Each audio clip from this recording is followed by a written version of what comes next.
Pernah kepikiran nggak, gimana dua struktur keluarga yang kelihatannya beda tipis, ternyata bisa menciptakan dua dunia yang sama sekali berbeda? Nah, hari ini kita akan bedah hal itu. Kita akan lihat contoh dari Korea dan Kamboja untuk memahami gimana garis keturunan, entah itu dari ayah atau dari ibu, bisa ngebentuk cara kita mikir soal moral, kekayaan, bahkan soal kestabilan masyarakat. Oke, kita mulai dengan teka-teki biologis yang simpel. Coba bayangin, kita hidup 100 tahun lalu, belum ada yang namanya tes DNA. Antara cucu dari anak laki-laki Anda dan cucu dari anak perempuan Anda, garis keturunan siapa yang sudah 100% pasti darah daging Anda. Menurut sumber yang kita bahas, jawaban dari pertanyaan ini bukan cuma soal biologis loh. Ini adalah kunci untuk membuka dan memahami peradaban manusia. Yuk kita bahas model yang pertama. Sumber kita menunjuk Korea sebagai contoh klasik masyarakat patrilineal. Di sini, garis keturunan, nama keluarga, dan yang paling penting, warisan, semuanya diturunkan lewat jalur ayah. Nah, ini dia masalah utamanya. Sebelum ada tes DNA, ketidakpastian soal ayah biologis ini bukan cuma drama keluarga, ini masalah fundamental bagi masyarakat. Gimana caranya Anda yakin kalau anak yang dilahirkan istri Anda itu benar-benar anak Anda? Seluruh sistem transfer aset dan warisan itu bergantung pada jawaban dari pertanyaan ini. Nah, buat ngatasin masalah itu, muncullah sebuah sistem sosial yang bisa dibilang rumit banget. Untuk memastikan garis keturunan ayah tetap murni, lahirlah kontrol yang super ketat terhadap seksualitas perempuan. Kode moral yang kaku juga berkembang, bahkan fenomena sosial kayak gobu galdeng, itu loh konflik abadi antara ibu mertua dan menantu, diartikan dengan cara yang mengejutkan di sini. Ini bukan sekedar pertengkaran biasa, tapi semacam bentuk pengawasan biar si menantu nggak melahirkan anak dari laki-laki lain, soalnya itu bisa bikin warisan keluarga jatuh ke tangan yang salah. Jadi, intinya gini, meskipun sistem ini penuh ketegangan dan drama, sistem ini efektif banget untuk satu hal, melindungi dan menumpuk kekayaan dari generasi ke generasi. Nah, stabilitas dalam pewarisan inilah, menurut argumen penulisnya, yang jadi pondasi bagi perkembangan ekonomi yang pesat. Oke, sekarang kita pindah ke kutub seberangnya. Penulis mengajak kita ke Kamboja untuk melihat model masyarakat matrilineal yang logikanya benar-benar berbeda 180 derajat. Dan kalimat ini, wah ini nangkep banget inti dari sistem matrilineal. Nggak ada tuh yang namanya ketidakpastian. Secara biologis, anak yang dilahirkan oleh putri Anda itu pasti keturunan Anda.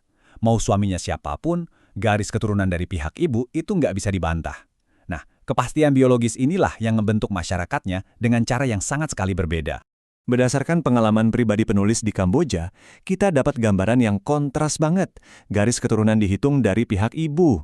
Para pria seringkali pindah ke rumah keluarga istrinya, dalam sistem yang namanya Deril Sawi. Jadi mereka gabung ke rumah tangga istrinya. Kalaupun bercerai, anak-anak ia tetap tinggal sama keluarga ibunya. Simpel kan? Karena nggak ada kekhawatiran soal kemurnian garis keturunan, sikap terhadap seksualitas jadi jauh lebih santai dan terbuka. Buat ngasih gambaran betapa bedanya kerangka moral mereka, penulisnya ngasih satu cerita menarik dari buku moral di Kamboja. Kalau ada monyet nyori pisang, responsnya bukan hukuman, tapi malah pengakuan atas kemampuan si monyet.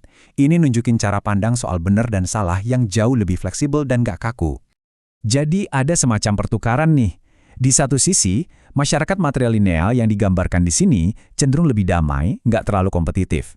Tapi di sisi lain, karena penekanan pada warisan aset yang ketat itu lebih rendah, akumulasi kekayaan secara keseluruhan jadi cenderung lebih lambat dibanding model patrilineal. Oke, kita udah lihat kedua modelnya secara terpisah kan? Sekarang yuk kita sandingkan keduanya biar perbedaannya makin jelas lagi. Slide ini ngerangkum argumen penulisnya dengan pas banget. Lihat deh, di masyarakat patrilineal kayak Korea, tugas intinya adalah memastikan garis keturunan ayah yang akhirnya mengarah ke kontrol seksual yang ketat, masyarakat yang kompetitif, dan pembangunan ekonomi yang ngebut.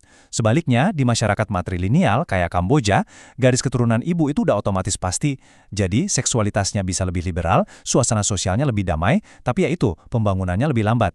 Nah, disinilah analisisnya jadi makin tajam dan, jujur aja, kontroversial. Penulisnya ini bukan cuma mau ngasih kuliah sejarah. Dia pakai perbandingan ini untuk mendiagnosis masalah di masyarakat modern kita dan mengusulkan solusi yang radikal banget. Poin utama dari penulisnya begini. Sistem pernikahan yang udah jadi pondasi masyarakat selama berabad-abad, terutama model patrilineal yang fokus ke warisan, sekarang ini lagi diambang kehancuran. Semakin banyak orang, terutama anak muda, yang menolak untuk menikah. Ini membawa kita ke pertanyaan inti dari argumen modern si penulis. Kalau pernikahan, yang secara historis fungsinya itu menyalurkan dan mengendalikan hasrat seksual, udah nggak jadi normal lagi, terus apa dong akibatnya bagi masyarakat? Penulisnya kemudian menyajikan alur logikanya. Pertama, institusi pernikahan runtuh. Kedua, menurut dia, ini menyebabkan hasrat seksual jadi tertekan, terutama di kalangan pria muda yang nggak punya saluran tradisional. Ketiga, hasrat yang nggak tersalurkan ini kemudian muncul sebagai masalah sosial yang lebih besar, kayak kebencian dan kekerasan. Nah, karena itu, menurutnya, masyarakat butuh sebuah mekanisme yang sama sekali baru. Disinilah usulannya yang paling provokatif muncul. Penulis mengemukakan gagasan tentang kesejahteraan seksual. Dia berargumen, kalau pernikahan udah nggak bisa lagi memenuhi fungsinya dalam mengatur seksualitas, maka negara harus turun tangan mengambil peran itu dan memperlakukannya sebagai bentuk kesejahteraan publik, mirip kayak layanan kesehatan atau pendidikan. Jadi argumen utamanya adalah pergeseran tanggung jawab yang radikal dari urusan pribadi ke urusan publik. Apa yang dulunya merupakan kontrak pribadi dan ekonomi yang diatur dalam pernikahan, sekarang, dalam pandangannya, harus menjadi fungsi publik yang dikelola oleh negara demi menjaga stabilitas sosial. Dan ini membawa kita pada pertanyaan penutup. Gak peduli Anda setuju atau nggak setuju dengan kesimpulan si penulis, analisisnya ini memaksa kita untuk berpikir. Di dunia di mana institusi tradisional seperti pernikahan sedang berubah, gimana seharusnya masyarakat modern menghadapi salah satu dorongan manusia yang paling kuat dan mendasar ini? Nah, ini adalah pertanyaan besar yang mungkin harus kita hadapi di masa depan.